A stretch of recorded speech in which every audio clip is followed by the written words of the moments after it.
Hello guys, ಇವತ್ತಿನ ಅಪ್ಡೇಟ್ಗೆ ಸ್ವಾಗತ ಸುಸ್ವಾಗತ ಅನ್ಬೋದು. ಏನಪ್ಪ ಇದೆ ಅಪ್ಡೇಟ್ ಅಂತ ಹಲವಾರು ವಿದ್ಯಾರ್ಥಿಗಳು ಕೇಳ್ಬೋದು.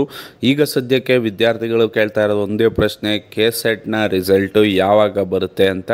ಅದೇ ವಿಷಯನ ನಾವು KE ಮಂಡಳಿಯವ್ರಿಗೆ ಕಾಲ್ ಮಾಡಿ ಕೇಳಿದಾಗ ಈ ವಾರನೂ ಡೌಟ್ ಅಂತ ಹೇಳ್ತಾ ಇದ್ದಾರೆ. ಈಗ ಸದ್ಯಕ್ಕೆ ನೆಕ್ಸ್ಟ್ ಡೇಟ್ ಯಾವಾಗ ಕೊಟ್ಟಿದ್ದಾರೆ ಅಂದರೆ ಮುಂದಿನ ವಾರ ಏಪ್ರಿಲ್ 29ಕ್ಕೆ ನಿಮ್ಮ ರಿಸಲ್ಟ್ ಬರುವ ಚಾನ್ಸಸ್ ಇದೆ ಅಂತ ಈಗ ತಿಳಿಸಿದ್ದಾರೆ.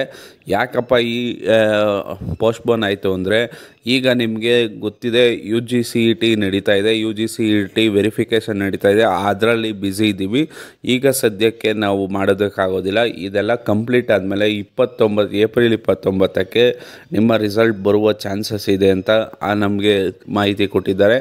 ಅದು ಕೂಡ ಡೌಟ್ ಆಗಿದೆ ಅಂತಲೇ ಹೇಳ್ಬೋದು. ಈಗ ಸದ್ಯಕ್ಕೆ ಬ್ಯುಸಿ ಇರೋದ್ರಿಂದ ಅವರು UGCETನ ಅದು ಕಂಪ್ಲೀಟ್ ಆದಮೇಲೆ ರಿಸಲ್ಟ್ ಬಿಡ್ತಾರೆ. ಚಾನಲ್ನ ಸಬ್ಸ್ಕ್ರೈಬ್ ಮಾಡ್ಕೊಳ್ಳಿ, ಬೆಲ್ ಐಕನ್ ಹಿಟ್ ಮಾಡಿ.